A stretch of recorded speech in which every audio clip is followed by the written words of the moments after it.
Oi, viajantes da vida! Bem-vindo, bem-vinda a mais um capítulo do nosso Mediunidade em Foco.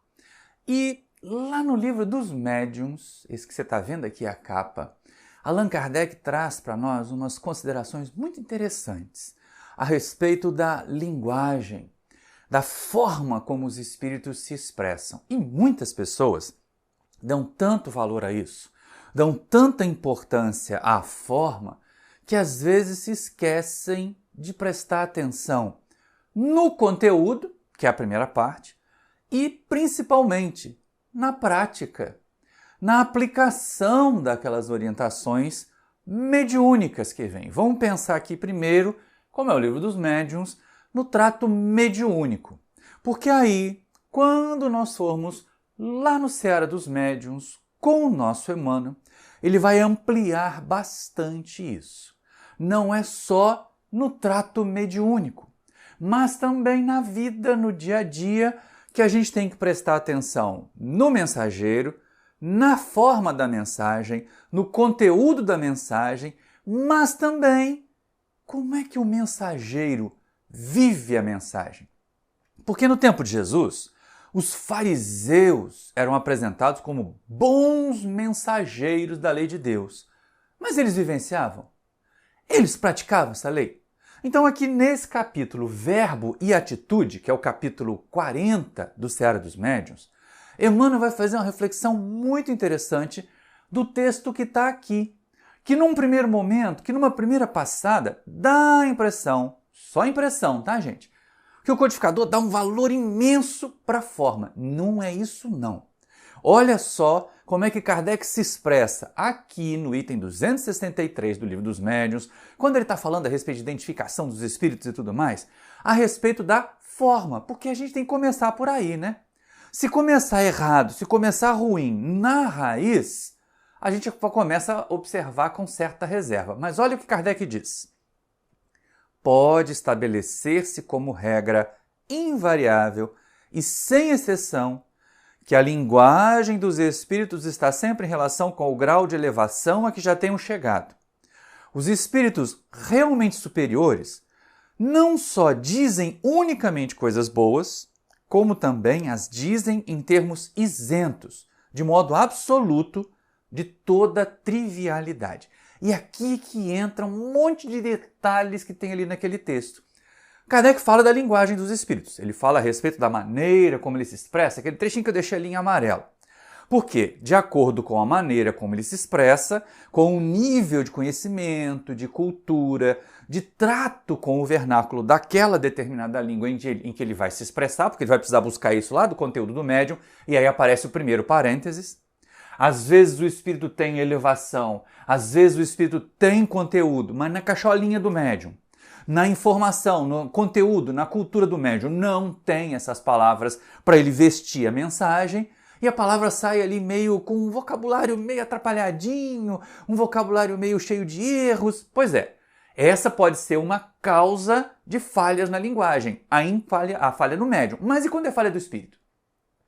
E aí que aparece essa outra parte. Os espíritos que já alcançaram um determinado grau, aí vem, sublinhado, não apenas dizem unicamente, só pode dizer coisa boa. Para ser guia, só pode dizer coisa boa. Para ser mentor, só pode dizer coisa boa. E aí mais do que isso, se está em boas condições, se tem um médium que estuda e que se prepara, vai dizer coisas boas de uma forma boa. Porque muitas vezes, e isso aparece lá no Livro dos Espíritos, quando Kardec estuda a escala espírita, os chamados espíritos pseudo-sábios, aqueles que acham que sabem, né? Aqueles que fingem que sabem, têm um vocabulário rebuscado. Sabem usar uma forma empolada para dar a mensagem, mas não tem conteúdo nenhum. Então é lógico que ali, quando Kardec fala a respeito de uma forma sem trivialidade, ele está falando das melhores condições. O espírito é bom, o médium é estudioso e as condições do meio são favoráveis. Mas, algumas vezes você está lidando com um espírito pseudo-sábio que tem uma forma muito importante, mas aí tem que cair ali no que está sublinhado. O conteúdo não é. Eles não dizem apenas coisas boas. E é essa questão que o Emmanuel vai trazer para o nosso dia a dia. Aí pensa bem como Emmanuel, que escreveu em 1960 esse capítulo, ele traz para nós um dado que é importantíssimo dos dias de hoje. Quantas pessoas usam bem as palavras, falam bem, escrevem bem, né, mas não agem bem, mas não trabalham o bem. E essa é a questão importante. Por quê? Porque nós estamos na era dos influencers. Não apenas espíritos desencarnados que funcionam como obsessores, despejando ideias negativas na cabeça da gente, mas de outros espíritos encarnados que estão acessando a gente aí, fazendo com que as suas ideias tortas cheguem para nós com uma linguagem fácil, rebuscada ou não, demonstrando cultura ou não, mas acessível. E aí muitos estão, se deixando enganar, se deixando levar. E é exatamente nesse sentido que Emmanuel fala. Ele começa o texto dele assim, disse um grande filósofo, fala para que eu te veja. Muita gente acrescentará, escreve para que eu te veja melhor.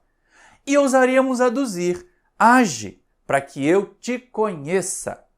Julgarás o amigo pela linguagem que use. Entretanto, para além da apreciação vulgar, todos necessitamos do justo discernimento. É aí que a gente faz a pausa. Porque muitas vezes as pessoas falam bem, escrevem bem, mas não agem bem. Por isso que Emmanuel lá no slide anterior falava que age para que eu te conheça, para que eu saiba quem você é realmente, porque só o nosso discurso, só o nosso blá blá blá não conta, seja de encarnado, seja de desencarnado. Como eu falo nos vídeos, tá cheio de guia voltando para o Detran da espiritualidade para tirar a carteira de guia de novo, porque já passou dos 20 pontos de multa, não sabe guiar ninguém. Tem até uma postura empolada, tem os eu acho, eu penso, eu digo, mas vivência não tem. E aí, quando isso se trata das nossas relações aqui de encarnado para encarnado, também cabe avaliar o amigo. Ali pode ser o amigo encarnado ou desencarnado. Muito cuidado com os que dizem guias, hein, gente? Muito cuidado com o que dizem os guias aí. Se começar a elogiar muito, se começar a falar mal de algumas pessoas que não concordam com a gente, não é guia não, é obsessor disfarçado. Mas o que Emmanuel chama a atenção ali é o seguinte, olha, tudo bem, como Kardec disse aqui, espírito bom não vai usar linguagem ruim. Verdade, pode usar uma linguagem limitada, mas lembra, sem trivialidade, sem palavras chulas, sem ironia ferina. Essa é a questão. Então a gente vai perceber o seguinte, o que Emmanuel fala não diz o que Kardec coloca. A gente vai olhar a forma da mensagem sim, mas vai olhar o conteúdo primeiro. E além do conteúdo, Emmanuel pede que a gente olhe a prática, olhe a vivência. Essa é a questão. Para além da apreciação ali da forma, para além do mergulho na tentativa de identificar o conteúdo, vamos verificar com discernimento se aquele discurso falado, escrito, divulgado em vídeo, realmente está associado com vivência, com uma prática. E olha só que coisa interessante, né? Tem gente que realmente é influenciador, no mau sentido da palavra. Porque joga bem com as palavras, arrasta multidões, lança multidões na fogueira, faz com que essas pessoas pratiquem atos equivocados e eles mesmos não se envolvem. Depois, quando são acusados de ser indutores, de ser incentivadores, estimuladores desses atos violentos, desses atos brutais, eu não, as pessoas é que interpretaram mal o que eu disse. Não está cheio de encarnado fazendo isso? Tem espírito fazendo isso também. E aí depois eles vão ter que se justificar lá com a espiritualidade amiga. Mas olha só como é que o Emmanuel chama atenção para alguns personagens do discurso, da escrita e às vezes do nosso momento presente aqui. Quanto que não basta só uma forma boa. Por isso eu sublinhei o que a gente leu ali do Livro dos Médiuns. É a unicamente coisas boas primeiro, vem antes da forma. Vem antes da forma não trivial. E aí Emmanuel diz o seguinte, olha só, Marat, revolucionário francês, né, falava com mestria, arrebatando o ânimo da multidão, mas instigava a matança dos compatriotas que não lhe esposassem as diretrizes. Marco Aurélio, o imperador chamado Magnânimo, escrevia máximas de significação imortal. No entanto, ao mesmo tempo, determinava o martírio de cristãos indefesos. acreditando com isso homenagear a virtude. O Werther de Goethe é um poema de magnífica expressão literária, mas não deixa de ser vigorosa indução ao suicídio. As declarações de guerra são, de modo geral, documentos primorosamente lavrados. Todavia, representam a miséria e a morte para milhões de pessoas.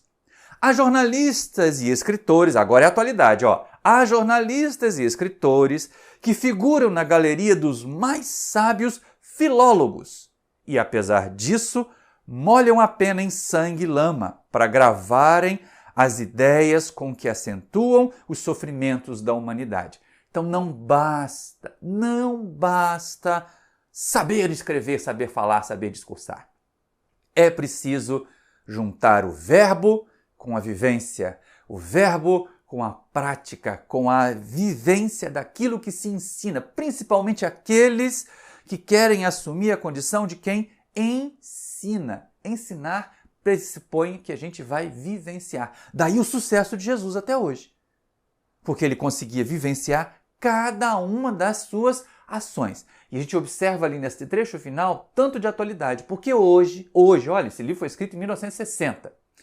Hoje nós temos jornalistas, nós temos escritores usando o verbo, usando a capacidade de influenciar os outros para fazer o mal, para separar, para estimular a violência, para empurrar para o suicídio, que nem ele falou lá do Werther de Goethe. Pois é, gente. Apesar de ser literariamente primorosa, é uma obra que induzia ao suicídio. E quantos escritores e quantos discursadores, porque ele falou lá do Marat, mas no século XX teve um outro discursador alemão que arrastava multidões para fazer loucuras, para fazer o Holocausto, ora essa. Então é muito importante que nós tenhamos o cuidado que Kardec fez questão de chamar a atenção para a gente aqui. Os bons espíritos, os espíritos elevados, não só eles vão se servir de uma linguagem boa, mas vão só difundir coisas boas. E aí, se a linguagem não é boa, a gente tem que tomar um cuidado danado, porque uma coisa é limitação intelectual do médium que não oferece recursos para uma escrita rebuscada e elaborada, para um discurso rebuscado e elaborado. Outra é o conteúdo, a frase, a palavra negativa junto com o conteúdo. Aí a coisa fica complicada. Usar palavrão, usar palavra chula, como eu falei, aquela ironia ferina que magoa, que fere, que expõe os outros. Isso aí não é coisa de bom espírito, não. Então é muito importante que a gente esteja atento para não ficar fazendo coro com esses jornalistas, com esses disseminadores do discurso de ódio que tem por aí. Mas Emmanuel continua, porque aí é uma questão importante. A gente está lá, está diante do texto, está diante do discurso, está diante do vídeo. Como é que eu vou analisar? O que eu vou analisar? E vem a frase de Emmanuel. Tanto quanto possível, escrevamos certo, sem a obsessão do dicionário. A gramática é a lei que preside a esfera das palavras. A instrução cerebral, porém, quando sem bases no sentimento, é semelhante à luz exterior. A luz na lâmpada disciplinada, que auxilia e constrói.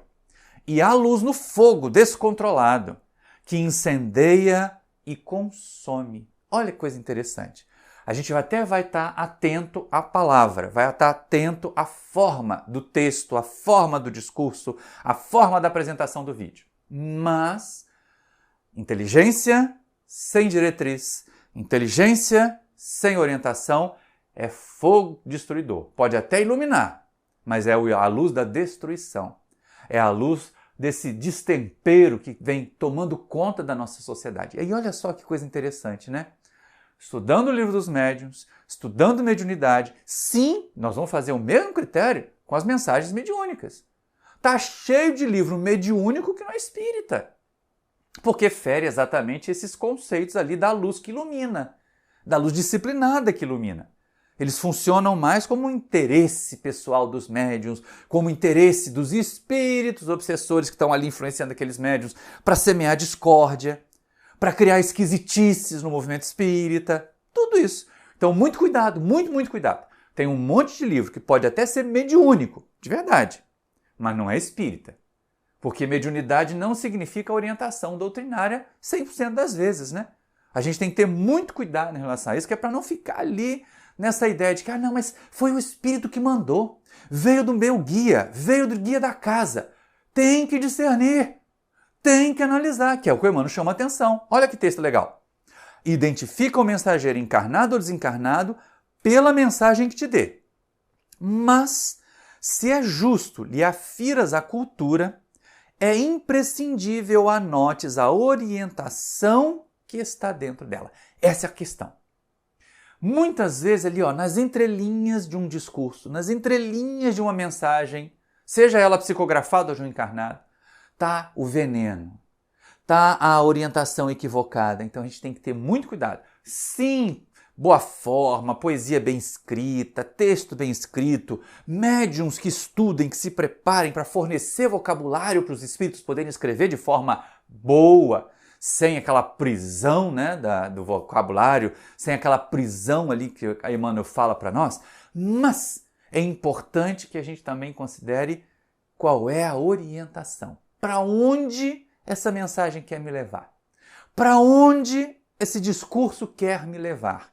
Que tipo de prática, que tipo de vivência essa mensagem espiritual? Porque olha só, o fato de ser um encarnado continua sendo mensagem espiritual, né? Afinal de contas, o encarnado é um espírito que está ali.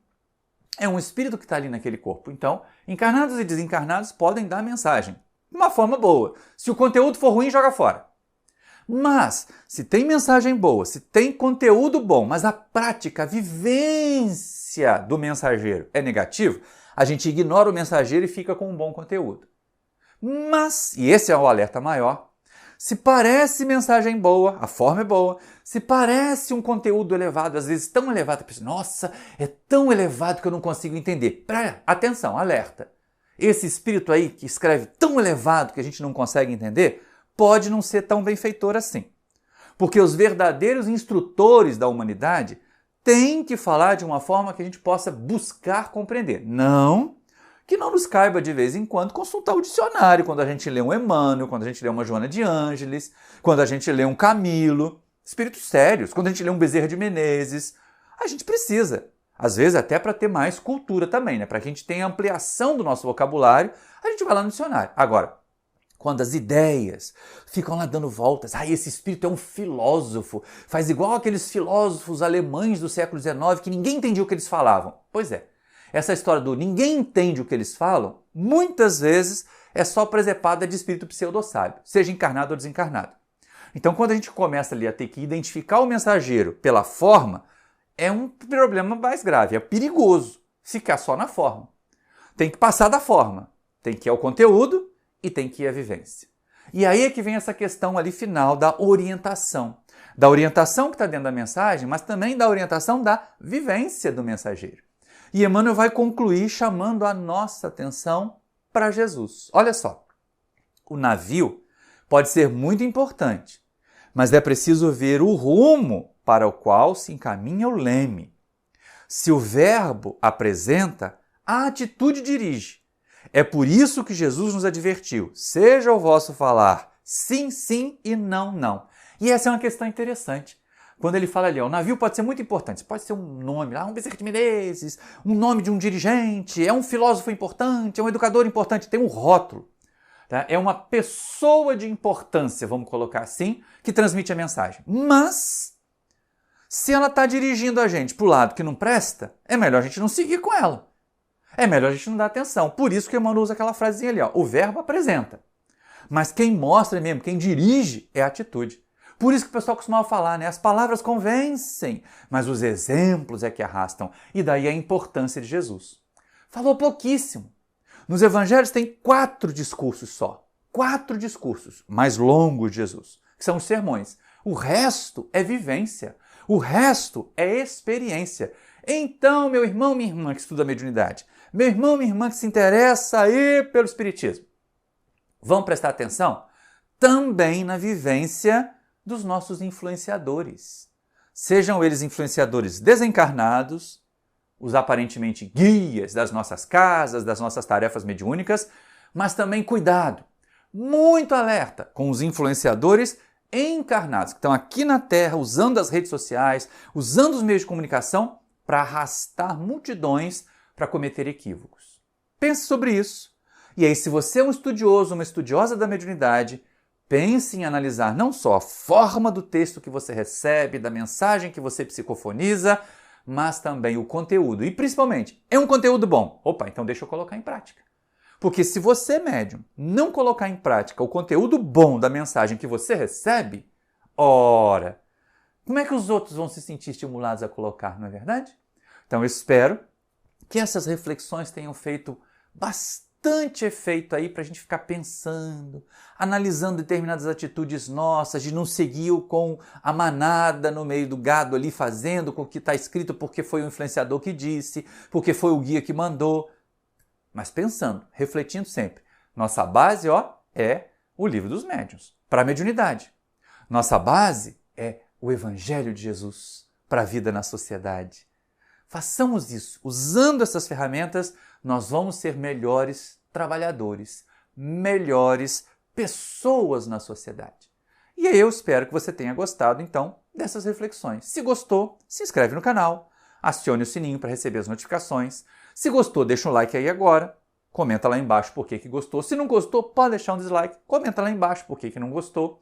E se gostou muito, pega o link desse vídeo e manda para algumas pessoas que você acha que vão aproveitar também essa mensagem despretensiosa que a gente traz aqui do Emmanuel, do Kardec, para nossa reflexão do nosso dia a dia nas nossas vidas. Um grande abraço para vocês, muito obrigado pela sua atenção e até o próximo vídeo!